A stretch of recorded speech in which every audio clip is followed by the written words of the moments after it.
Welcome to bird media. నేను మీ పవన్ కృష్ణమూర్తి.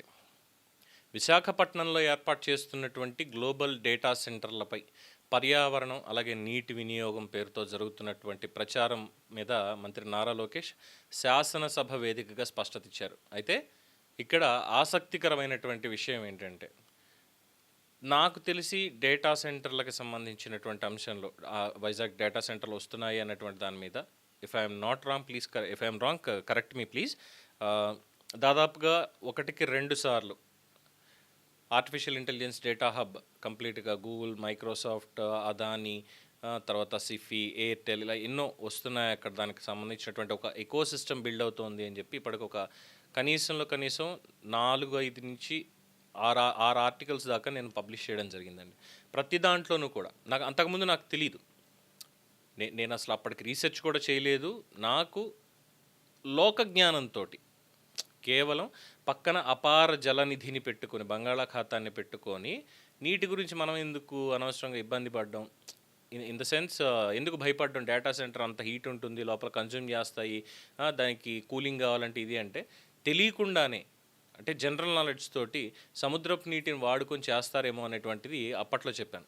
మొన్న కూడా డేటా సెంటర్కి సంబంధించి వివాదాలు ఏంటి, అసలు దీనికి ఏమున్నాయన్న దాని మీద పూర్తి స్థాయిలో రీసెర్చ్ చేసి ఎక్కడెక్కడ దాన్ని వ్యతిరేకిస్తున్నారు, ఎక్కడ వాళ్ళ పరిస్థితులు అలా ఉన్నాయి, అలాగే మన దగ్గర ఉన్నటువంటి పరిస్థితులు ఏంటి, ఏం చేయొచ్చు, ఈ విషయాలన్నిటి మీద ఒక సుదీర్ఘమైనటువంటి వీడియో చేయడం జరిగింది.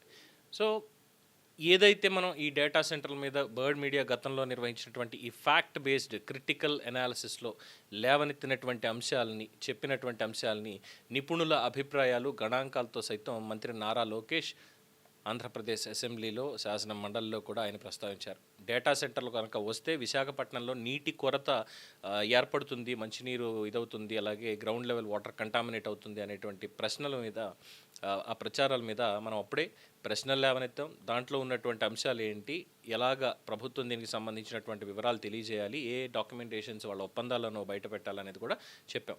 అలాగే డేటా సెంటర్ల నీటి అవసరాన్ని ఇతర భారీ పారిశ్రామిక విద్యుత్ ప్రాజెక్టులు వాటి వినియోగంతో పోల్చకుండా కేవలం డేటా సెంటర్లను మాత్రమే ఎంతవరకు టార్గెట్ చేయడం అనేది శాస్త్రీయంగా విశ్లేషించడం కూడా జరిగింది.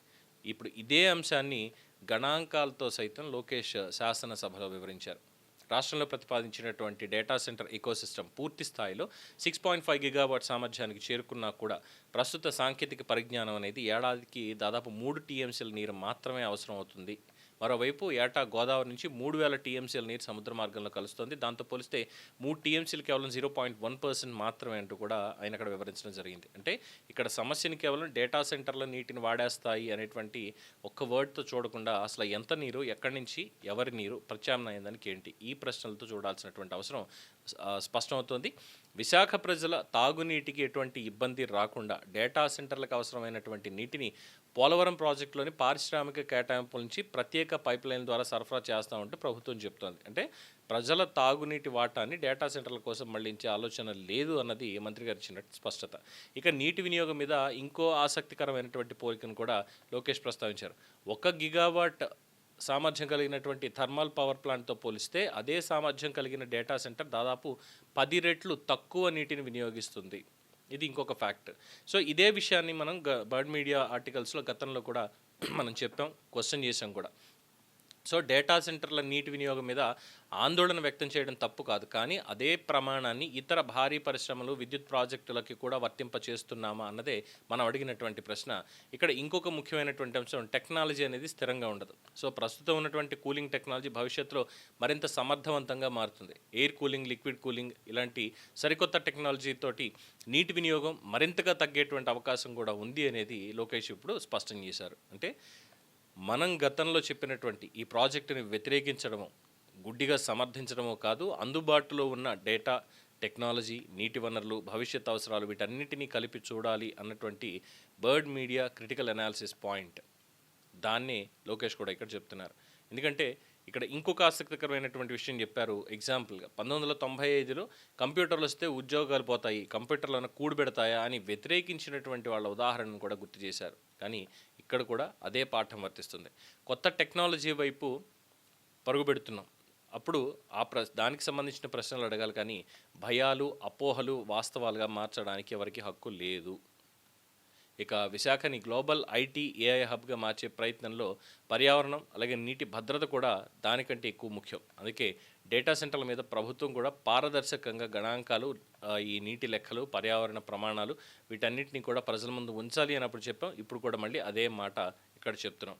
అట్ ద సేమ్ టైం ఈ సోషల్ మీడియాలో వైరల్ అవుతున్నటువంటి ప్రతి వీడియోని వాస్తవంగా నమ్మకుండా నిపుణుల అభిప్రాయాలు, అధికారిక గణాంకాలు, అలాగే ఈ సాంకేతిక వాస్తవాల ఆధారంగా దీని మీద చర్చ జరగాలి అనేది మా అభిప్రాయం.